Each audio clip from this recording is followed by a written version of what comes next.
मैं रमन कुमार रजक स्वागत करता हूं आप सभी का अपने YouTube चैनल पर। दोस्तों, आज की चर्चा का विषय है जो पीए का एग्ज़ाम महाराष्ट्र सर्कल में हुआ है 2022 का, उसके आज हम लोग आंसर की को देखेंगे, यानी कि इस पेपर को सॉल्व करने की कोशिश करते हैं। तो सबसे पहले जानते हैं आज का पहला प्रश्न। पहला प्रश्न है क्वेश्चन नंबर 31 से हम लोग डिपार्टमेंटल के जो क्वेश्चन हैं उनको सॉल्व करेंगे। तो पहला प्रश्न है कि केबीपी में be prematurely close in which of the following cases. KVP को निम्नलिखित में से किस मामले में समय से पहले बंद किया जा सकता है। तो केबीपी को 2.5 वर्ष पहले, यानी कि अकाउंट ओपनिंग से लेकर के अकाउंट ओपनिंग की डेट से लेकर के 2.5 वर्ष पूरे होने पर हम लोग इसे प्री मैच्योर रूप से क्लोज करवा सकते हैं।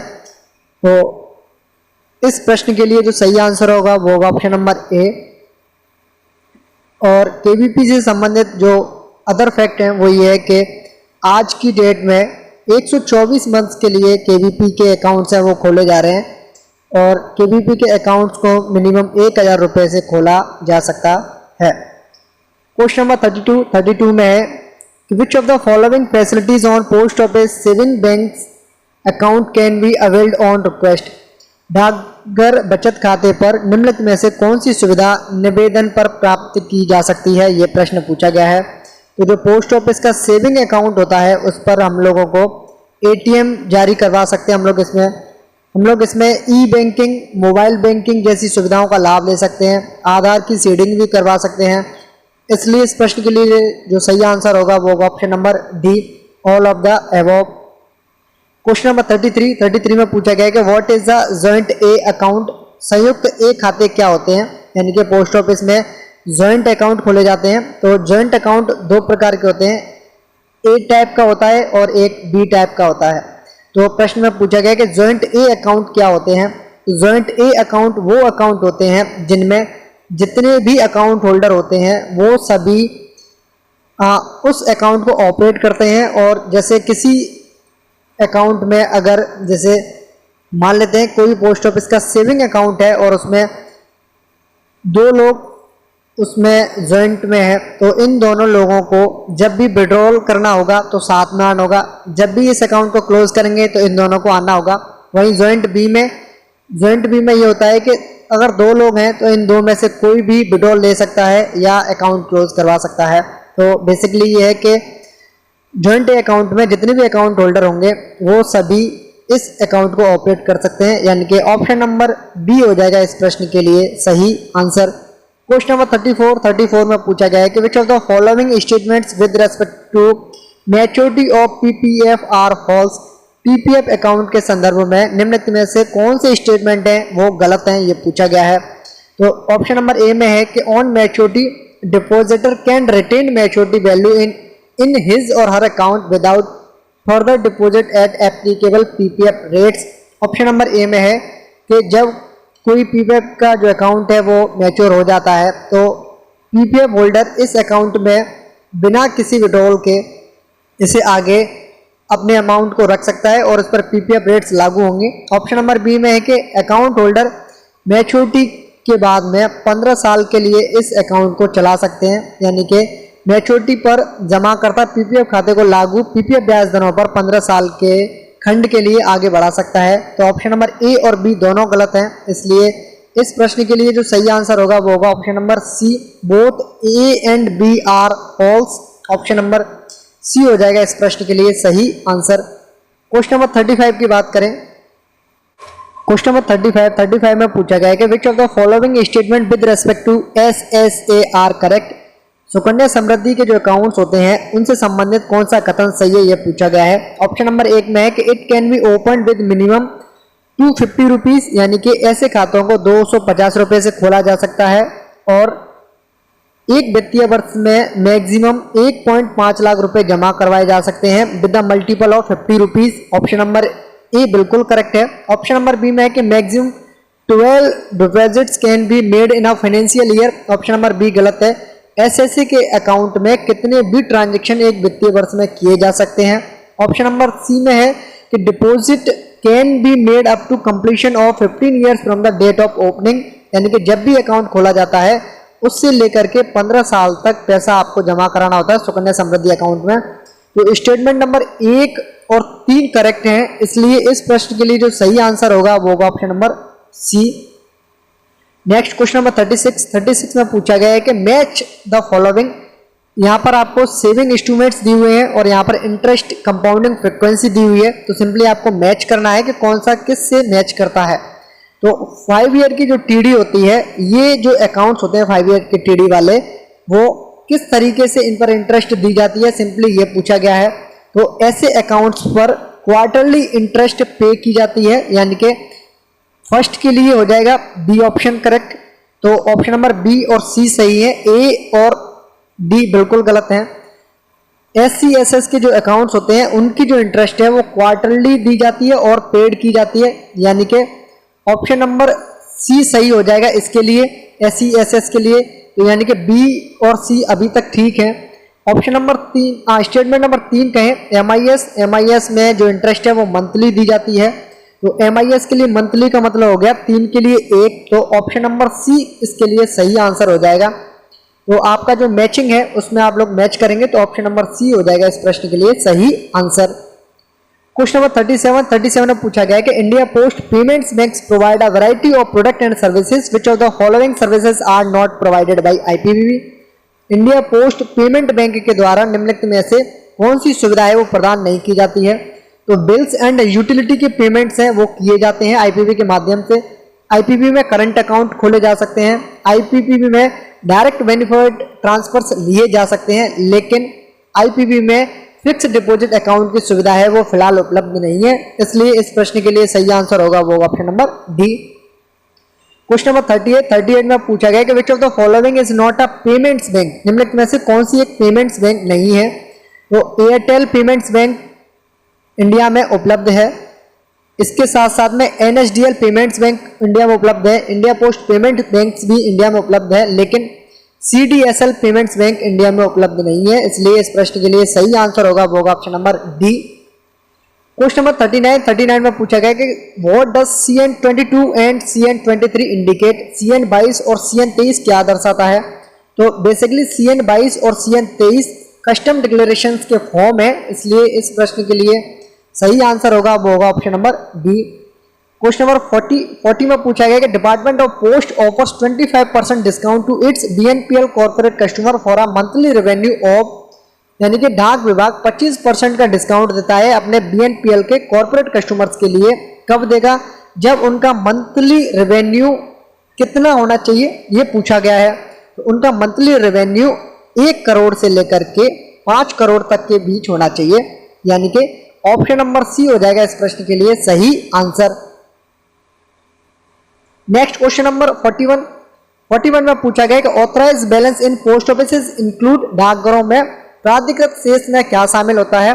तो ऑथराइज जो बैलेंस होता है पोस्ट ऑफिस का, बेसिकली वो मिनिमम कैश बैलेंस हो सकता है, मैक्सिमम कैश बैलेंस हो सकता है, maximum balance to the held in postage and other stamp non postal वाली हो सकती हैं, इसलिए इस प्रश्न के लिए जो सही आंसर होगा वो होगा option number D. Question number 42 में पूछा गया कि the amount found excess in counters at SO is entered under, यानी कि अगर SO में सब ऑफिस में 2 से 3 काउंटर हैं, इनमें से किसी भी काउंटर पर अगर कैश बढ़ता है तो उस कैश को हम लोग कहां पर सबमिट करते हैं या उसको किस रिपोर्ट में हम लोग इसे शामिल करते हैं। तो बेसिकली इसे UCR में इसे शामिल किया जाता है, तो ऑप्शन नंबर ए हो जाएगा इस प्रश्न के लिए सही आंसर। क्वेश्चन नंबर 43 में पूछा गया कि nominal roll is preserve for a period of. जो नॉमिनल रोल होते हैं उन्हें कितने समय के लिए संरक्षित करके रखा जाता है। तो इन्हें परमानेंट रूप से इस रिकॉर्ड को सजो के रखा जाता है, प्रिजर्व करके रखा जाता है, इसलिए इस प्रश्न के लिए सही आंसर होगा वो होगा option number C. Question number 44 में पूछा गया कि unclaimed unregistered articles are sent to RLO after how many days, यानी कि पूछा गया है कि जो अनक्लेम्ड अनरजिस्टर्ड आर्टिकल्स होते हैं उन्हें रिटर्न लेटर ऑफिस कितने दिनों के बाद भेजा जाता है, ये पूछा गया है। तो अकॉर्डिंग टू मी इसका सही आंसर होना चाहिए option number C. Next question number 45 में पूछा गया कि postmaster's book order book contents, यानी कि जो पोस्ट मास्टर की ऑर्डर पुस्तिका होती है, आदेश पुस्तिका होती है, उसमें क्या क्या होना चाहिए या वो उसमें क्या क्या नोट कर सकते हैं। तो बेसिकली इसमें टेम्परेरी अरेंजमेंट कर सकते हैं अगर कोई व्यक्ति एब्सेंट है उस केस में, अनयूजुअल अकरेंस को यानी कि असामान्य घटनाओं को हम लोग इसमें रख सकते हैं, इसमें हम लोग नोट कर सकते हैं। उसके साथ साथ result of quarterly examination of stocks and backs को हम लोग इसमें संजो के रख सकते हैं या शामिल कर सकते हैं। इसलिए इस प्रश्न के लिए जो सही आंसर होगा वो होगा option number D. Question number 46 में पूछा गया कि CIF स्टैंड्स फॉर, CIF का पूरा नाम क्या है ये पूछा गया है। तो बेसिकली किफ का पूरा नाम क्या है, तो किफ का पूरा नाम होता है कस्टमर इंफॉर्मेशन फाइल, यानी कि ऑप्शन नंबर ए हो जाएगा इस प्रश्न के लिए सही answer, customer information file. Next question number 47 में पूछा गया है कि the minimum deposit per year of a SSA account is, SSA के खाते में प्रतिवर्ष न्यूनतम राशि कितनी जमा करानी होती है। तो according to new data 250 rupees जमा कराने होते हैं, यानी कि ऑप्शन नंबर डी हो जाएगा इस प्रश्न के लिए सही आंसर। क्वेश्चन नंबर 48 में पूछा गया है कि in CBS environment the commission to agents are paid, यानी कि जो पोस्ट ऑफिस में एजेंट्स होते हैं, अलग अलग एजेंट्स होते हैं, अलग अलग स्कीम के जो एजेंट्स होते हैं, उनके लिए जो कमीशन उनका होता है या इंसेंटिव उनका जो होता है, उन्हें किस तरीके से पे करते हैं CBS के एनवायरमेंट में, यानी कि CBS जब से लागू हुआ है ये पूछा गया है। तो बेसिकली जो उनका सेविंग अकाउंट होता है उसमें अब जो एजेंट का कमीशन है वो क्रेडिट किया जाता है और ये ऑटोमेटिक रूप से क्रेडिट होता है। तो ऑप्शन नंबर सी हो जाएगा इस प्रश्न के लिए सही आंसर, और इससे पहले कैश में या चेक में भी पेमेंट होता था। क्वेश्चन नंबर 49 में पूछा गया कि CTS स्टैंड्स फॉर, CTS का पूरा नाम क्या है। तो CTS का पूरा नाम है चेक ट्रंकेशन सिस्टम्स, यानी कि ऑप्शन नंबर बी हो जाएगा इस प्रश्न के लिए सही आंसर। क्वेश्चन नंबर 50 में पूछा गया कि which of the following statement is correct, निम्नलिखित में से कौन सा स्टेटमेंट है वो सही है।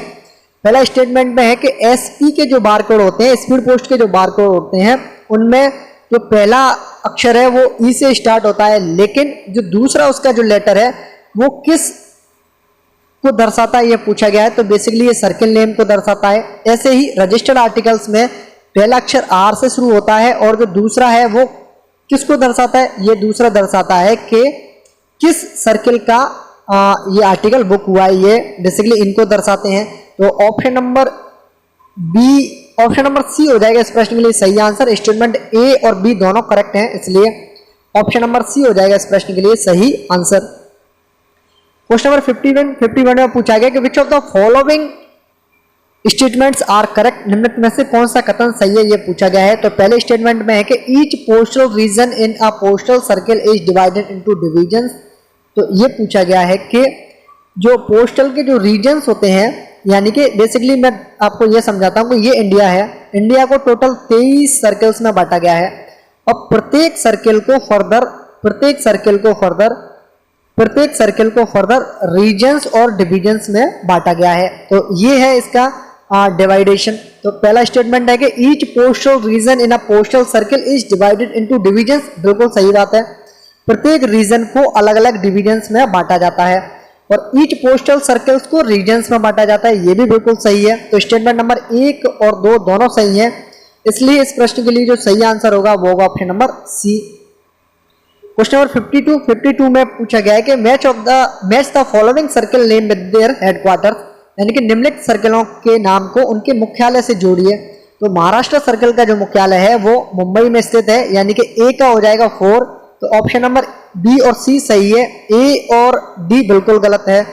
ऑप्शन नंबर बी में है कर्नाटका का जो सर्किल का जो हेडक्वार्टर है वो है बेंगलोर, यानी कि बी का होना चाहिए 3। तो बी का 3 से मतलब है ऑप्शन नंबर सी हो जाएगा इस प्रश्न के लिए सही आंसर। नेक्स्ट 53 में पूछा गया कि which of the following statements are factually correct, निम्नलिखित में से कौन सा स्टेटमेंट है वो तथ्यात्मक रूप से सही है ये पूछा गया है। तो जो SSRM है या SRM है is the administrative incharge of all post office, ये पूछा गया है। तो बेसिकली जो पोस्टल के जो डिविजन्स होते हैं उनके जो हेड होते हैं वो पोस्टल के जो सुपरिटेंडेंट होते हैं वही इनके हेड होते हैं, यानी कि डिविजन्स को 2 कैटेगरीज में बांटा गया है, एक RMS के डिविजन्स, दूसरा है पोस्टल के डिविजन्स। पोस्टल के जो डिविजन्स के जो हेड होते हैं वो सुपरिटेंडेंट ऑफ द पोस्ट होते हैं, यानी कि जो डाक विभाग के पोस्टल डिविजन्स के जो हेड होते हैं वो पोस्टल डिवीजन के सुपरिटेंडेंट होते हैं, और RMS डिविजन्स के जो हेड होते हैं वो RMS डिवीजन के सुपरिटेंडेंट होते हैं बेसिकली। लेकिन जो स्टेटमेंट है दोनों, इन दोनों में SSRM बोलते हैं RMS के सुपरिटेंडेंट को या सीनियर सुपरिटेंडेंट को, और SSP SP किसको बोलते हैं? तो पोस्टल डिवीजन के जो सुपरडेंट होते हैं या सीनियर सुपरडेंट होते हैं उनको बोलते हैं। तो स्टेटमेंट बेसिकली क्या है कि दोनों उल्टे दिए हुए हैं, तो स्टेटमेंट दोनों ही गलत हैं, इसलिए इस प्रश्न के लिए जो सही आंसर होगा वो होगा ऑप्शन नंबर डी, नेदर ए और नॉर सेकंड इज करेक्ट, यानी कि ना तो ऑप्शन नंबर स्टेटमेंट नंबर 1 सही है, ना ही स्टेटमेंट नंबर 2 सही है, दोनों ही गलत है। तो ऑप्शन नंबर डी हो जाएगा इस प्रश्न के लिए सही आंसर। क्वेश्चन नंबर 54 में पूछा गया कि what is the full form of PNOP? PNOP का पूरा नाम क्या है, ये पूछा गया है। तो PNOP का पूरा नाम होता है parcel network optimisation project. Option number A हो जाएगा इस प्रश्न के लिए सही आंसर। क्वेश्चन नंबर 55 में पूछा गया है कि after the implementation of CSI every post office is given, यानी कि CSI के लागू होने के बाद प्रत्येक पोस्ट ऑफिस को क्या दिया गया है, ये पूछा गया है। तो प्रत्येक पोस्ट ऑफिस को एक सोल ID दी हुई है, यानी कि ऑप्शन नंबर ए हो जाएगा इस प्रश्न के लिए सही आंसर। नेक्स्ट क्वेश्चन नंबर 56 में पूछा गया है कि a remotely managed franking machine, जिसे शॉर्ट में हम लोग RMFF बोलते हैं, can be issued to a vendor through a valid licence issued by, यानी कि ये पूछा गया है कि जो RMFM के जो लाइसेंस हैं उनको कौन जारी करता है, ये पूछा गया है। तो बेसिकली इनको जारी करने वाला होता है सुपरडेंट या senior superintendent of the post office, यानी कि ऑप्शन नंबर सी हो जाएगा इस प्रश्न के लिए सही answer.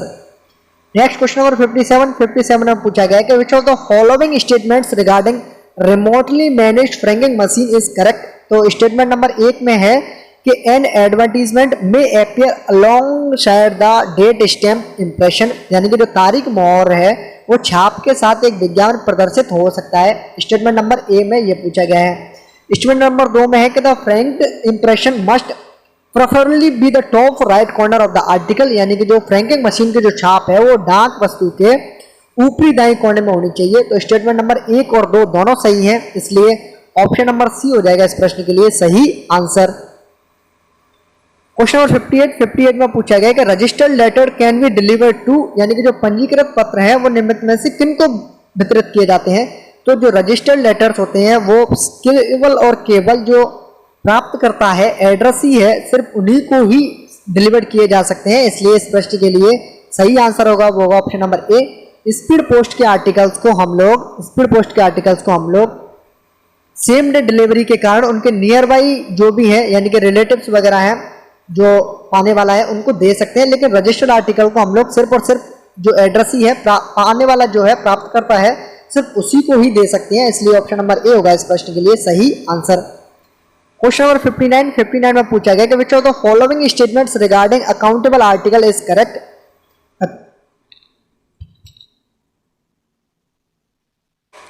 Question number 59 which of the following statements regarding accountable article is correct. ये पूछा गया है कि अकाउंटेबल आर्टिकल्स के संबंध में निम्नलिखित में से कौन से स्टेटमेंट सही है। ऑप्शन नंबर स्टेटमेंट नंबर 1 में है all parcel including ordinary parcel are processed through SEP in parcel hub, यानी कि सेप के माध्यम से जितने भी पार्सल्स हैं, चाहे ऑर्डिनरी पार्सल्स हो चाहे रजिस्टर्ड हो, वो सभी सेप के थ्रू प्रोसेस्ड किए जाते हैं पार्सल हब्स के लिए। स्टेटमेंट नंबर 1 बिल्कुल सही है। स्टेटमेंट नंबर 2 में है कि all accountable parcels are processed in parcel hubs, यानी कि जो पार्सल हब बने हुए हैं वहां पर अकाउंटेबल पार्सल जो भी है वो प्रोसेस्ड किए जाते हैं। तो स्टेटमेंट नंबर 1 और 2 दोनों सही हैं, इसलिए इस प्रश्न के लिए सही आंसर होगा वो होगा option number C. Question number 60 में पूछा गया कि in case of which of the following items insurance is compulsory for transmission by foreign post. Foreign post के मामले में निम्नलिखित में से कौन से आइटम्स है जिनके लिए इंश्योरेंस कंपलसरी हो जाता है जब इनका ट्रांसमिशन होता है तब।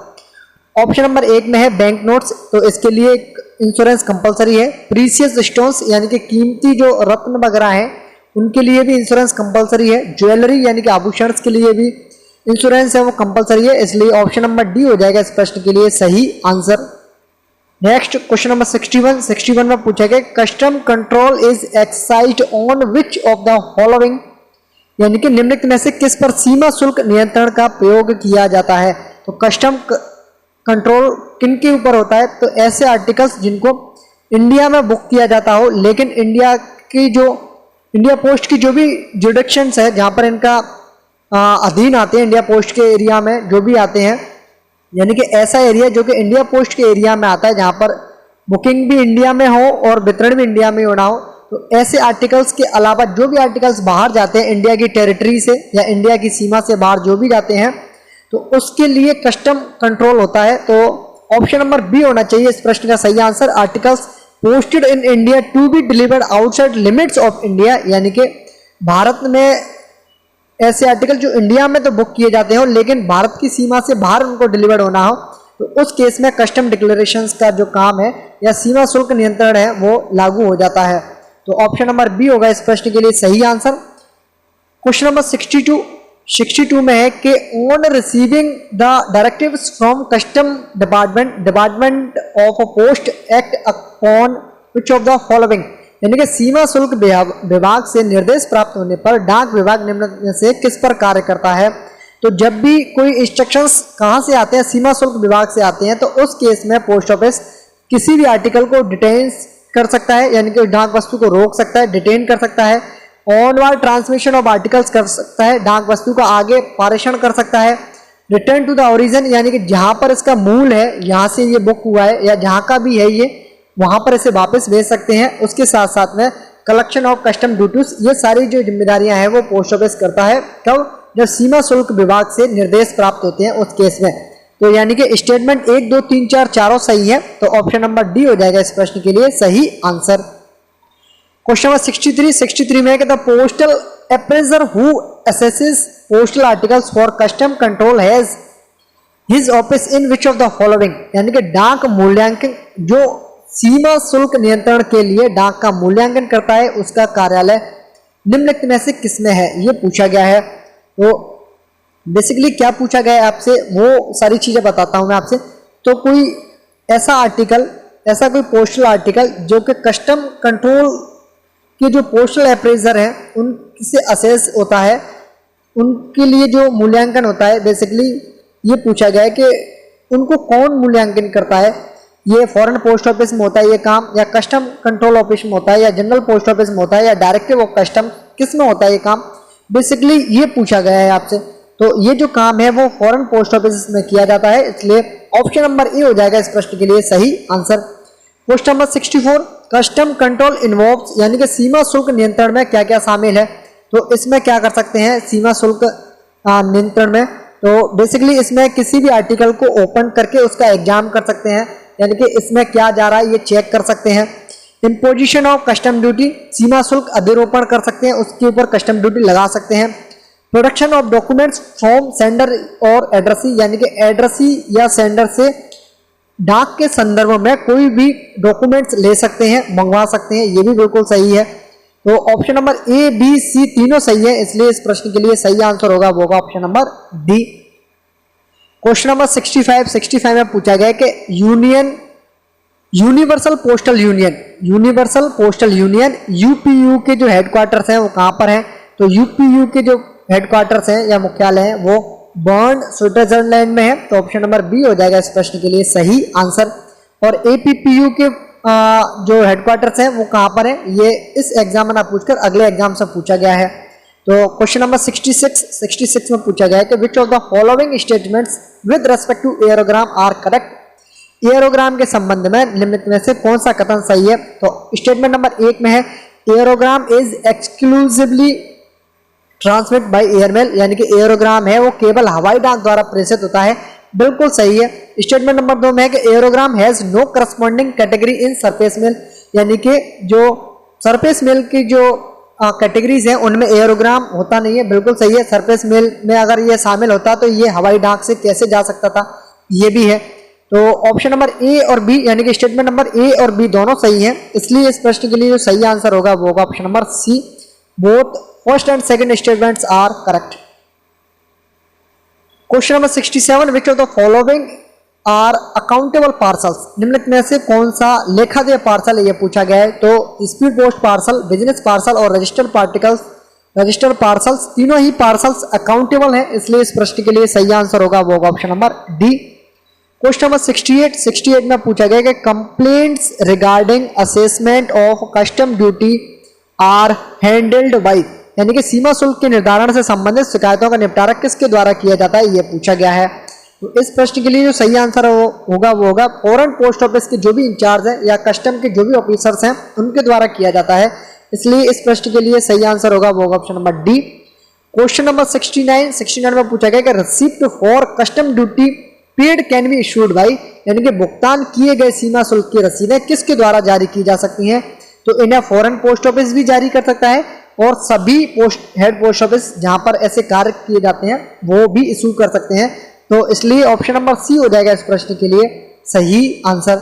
Next question number 70, question number 76 में पूछा गया कि main circuit structure of a computer is called, computer की मुख्य सर्किट संरचना क्या कहलाती है।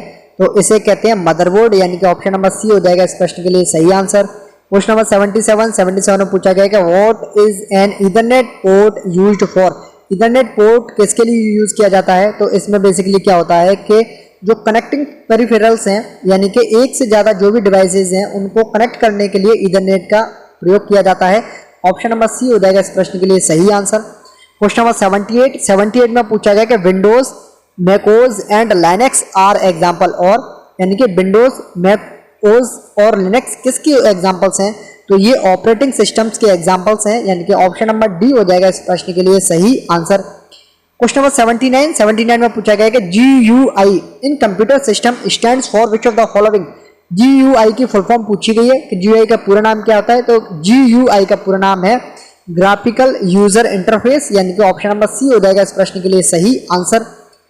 क्वेश्चन नंबर 80 में दिया हुआ है कि ये जो आपको बताया गया है it is an example of which of the following, यानी कि ये निम्नलिखित में से किसका उदाहरण है। तो ये बेसिकली HTTP से लेकर के जो इंडिया पोस्ट की वेबसाइट का जो URL है इसका ये एक URL होता है बेसिकली। तो ऑप्शन नंबर ए हो जाएगा इस प्रश्न के लिए सही आंसर, यानी कि जैसे ही आपको HTTP करके आपको अगर कुछ दिया हुआ होता है तो बेसिकली क्या होता है वो एक URL होता है। तो ऑप्शन नंबर ए हो जाएगा इस प्रश्न के लिए सही आंसर। और इसी के साथ साथ हम लोगों ने महाराष्ट्र सर्कल में 2022 में जो PA का एग्जाम हुआ था उसके सॉल्यूशन को हम लोगों ने जान लिया है। और मेरा पर्सनली ये मानना है कि जो महाराष्ट्र सर्कल में जो PA का एग्जाम हुआ है इससे बेकार पेपर कोई नहीं है, क्योंकि इसमें जो क्वेश्चंस हैं वो आउट ऑफ द सिलेबस बहुत ज़्यादा पूछे गए हैं, इनका कोई लेना देना नहीं बनता है, ऐसे भी क्वेश्चंस आपसे पूछे गए हैं। तो मेरा मानना है कि ये जो पेपर सेट किया है वो अच्छा नहीं किया है, लेकिन फिर भी आप लोगों ने अच्छा किया होगा ऐसी उम्मीद है। और इसी उम्मीद पर मैं अपनी इस वीडियो को करता हूँ एंड। ये है अंत इस वीडियो का। धन्यवाद।